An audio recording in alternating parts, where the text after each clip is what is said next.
Welcome to the Denver Gazette Sports Podcast. I am your host, Chris Schmedeke, and today we are brought to you by Applewood Plumbing, Heating, and Electric.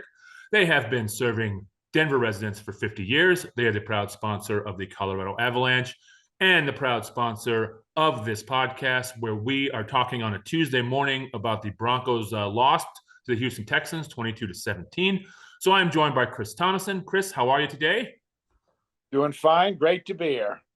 All right. So Broncos hadn't lost in a while. They were on a 5-game winning streak before heading to Houston and losing a close game, 22-17, like I said before. Chris, I want to, felt like it was kind of a sloppy game. Would you agree to that? Yeah, most definitely. The Broncos got off to a terrible start. They were totally dominated in the first quarter, fell behind 10-0. Alex Singleton, to use the words of Sean Payton, was baited into a personal foul by C.J. Stroud. It's 4th and 2 at the Houston 7, and there was a false start penalty, which if there had been the personal foul, Houston obviously would have kicked then, which would have made it 6-0, but they got the first down on the personal foul and soon made it 10-0. What did you think of that call? Do you think it was just protecting the quarterback? Do you think Singleton was – you can't do that if you're Alex Singleton. But didn't C.J. Stroud kind of headbutt him too a little bit?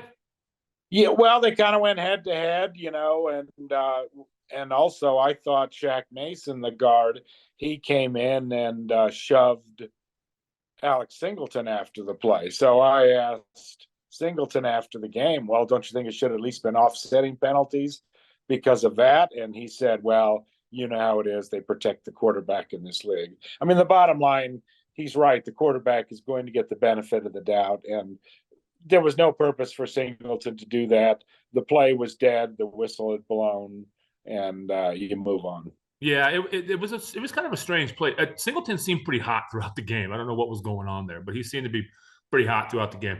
All right, so let's talk.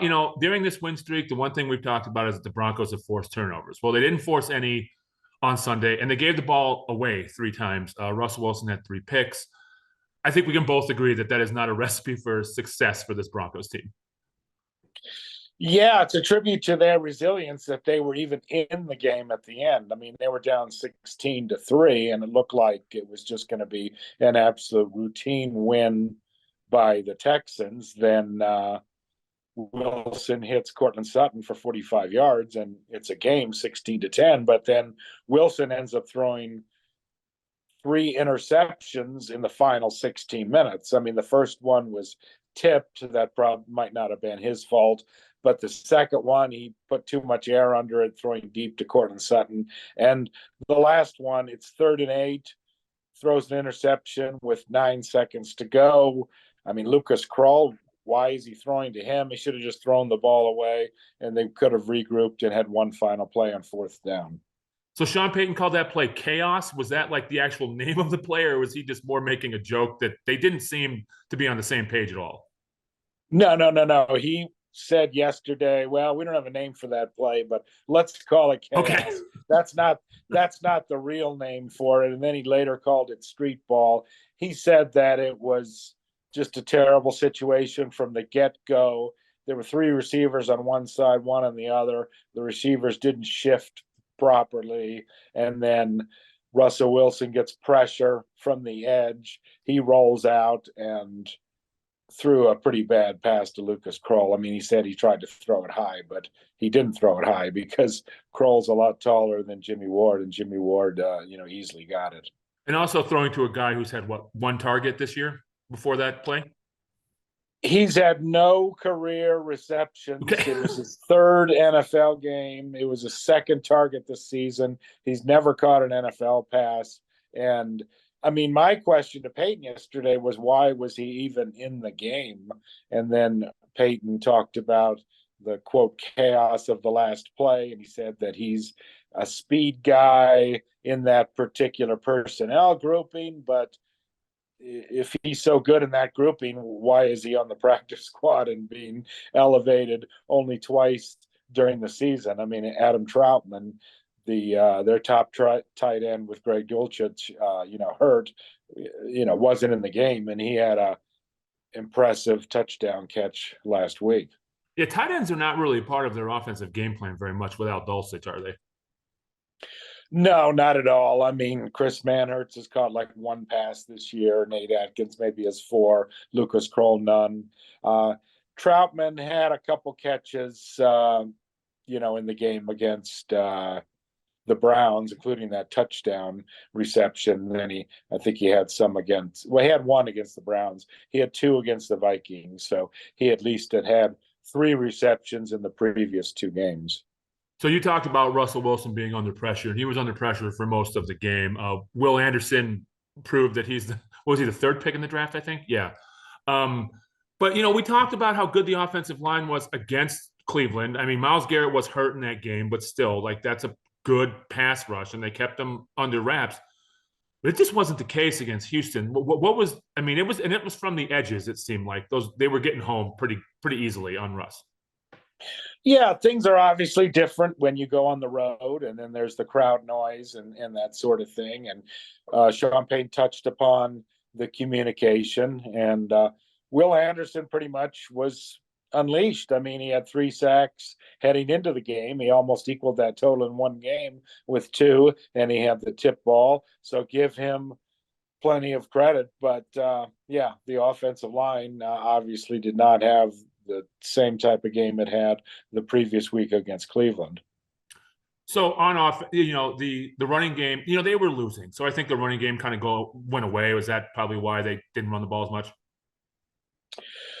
Yeah, to some extent they were behind. I was a little surprised that Samaje Perine, who had looked so good against Cleveland, was hardly utilized. I think he had 1 carry and 2 passes. It looked like he was going to become a more focal part of the offense, and he was hardly utilized at all. So it might have been interesting to see if he had gotten a few carries and thrown his big body around. What do you think of them taking more deep shots? Like, people have been complaining that they weren't taking deep shots. Now, I think Cortland Sutton probably wishes he had that one on the first drive back. That's the second one, not the first one. But it looked like they tried to open up the offense a bit more early on. Yeah, it looked like they were trying to send a message immediately by throwing deep on the first 2 plays to try to loosen up the Texans defense and maybe help the running game out. And they did continue to throw downfield and got a couple balls. I mentioned the 45-yarder Sutton. There was a 41-yarder to Jerry Jeudy that led to a Russell Wilson touchdown in the fourth quarter. But you still have to complete more of them. I mean, there was a shot to Marvin Mims that could have been completed had the throw been totally on the money. But I think Payton wanted to send a message and wanted to try to loosen up the defense. So we'll see if that maybe helps in future games since they did complete a couple of them long. It was nice to see Marvin Mims get that deep shot too, because we've been talking about that. Like, we really haven't used him like that at all. I mean, he only had 1 catch, but at least he was targeted on a deep pass. It probably could have been defensive PI too, if you look at it. Yeah, I think I tweeted something. It was the first time they've thrown deep to him since daylight savings time. I mean, it's been a long time. I mean, he's hardly been utilized at all. And at least they tried. I mean, that was one of the arguments and the criticism for a lengthy stretch of practically 2 months is, well, why aren't you even trying to throw downfield to Marvin Mims after he had some impressive long catches early in the season? I mean, the criticism was muted a bit because they had a 5-game winning streak. Yeah. So let's see if they try to do that more. Real quick on the last drive before we flip over to defense, what did you think of that timeout after the 2-minute warning? What was going on there?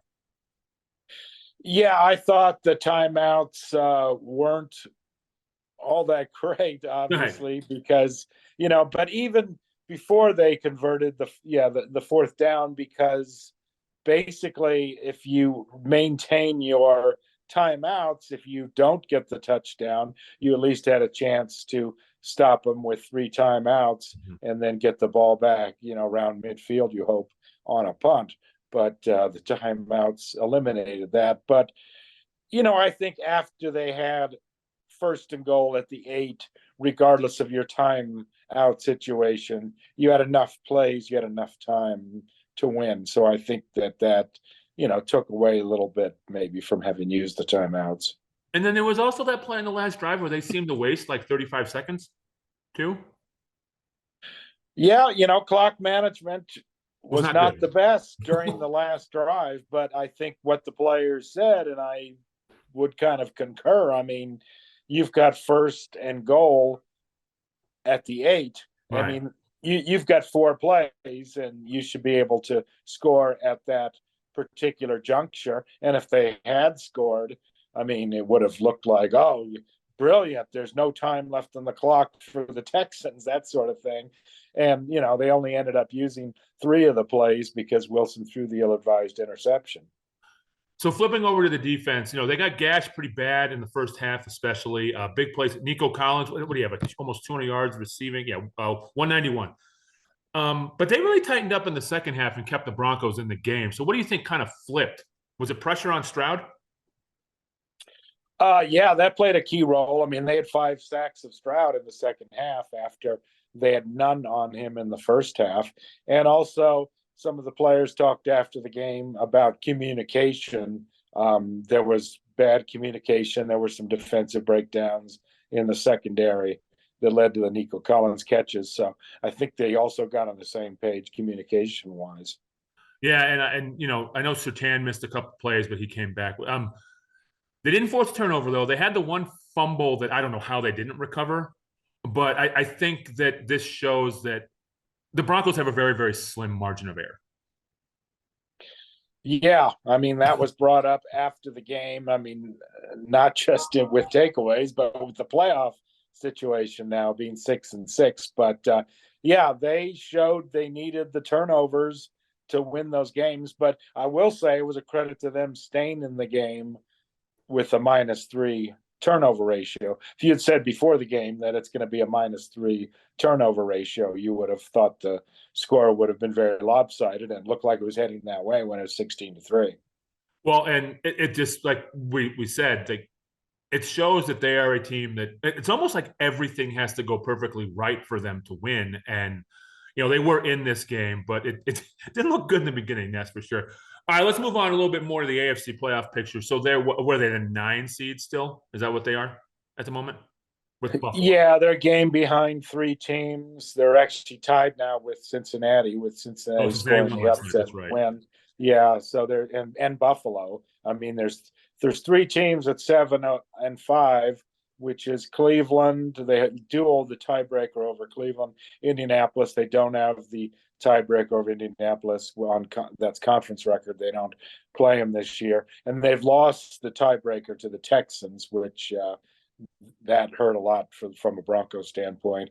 And then they do hold the tiebreaker over Buffalo, whom they're currently tied with, and also over Cincinnati. So there's very little margin for error. They might be able to afford, 1 loss. 10-7 could get them in, but 2 losses in their last 5 games, and I would say they're done. Well, and I was saying that 10 wins would probably get them at least in the mix. It depends on how the other teams finish, but that 1 loss probably has to be to Detroit, right? Well, we'll see. I mean, Detroit's had a few games where they certainly stumbled this year. They got hammered at Baltimore, and then Green Bay came in and surprised them on Thanksgiving Day. Although we're now finding out that this is a different type of Green Bay outfit. So, yeah, I mean, no matter how you slice them, and the Chargers, who they play twice, still have life at 5-7, and they're the type of team that has the talent and the ability to put together a winning streak. So, the only one in there that you might call easy would be New England on Christmas Eve. So Broncos head to LA next week to play the Chargers, a game. There was plenty of Bronco fans in Houston too, wouldn't you say? It seemed like it on TV. Yeah, definitely a lot of orange there. There was no doubt. And so there'll be a lot of orange probably in LA as well this Sunday for the Broncos and Chargers. Chargers won last week, but they beat New England 6-0 in New England in a very strange game.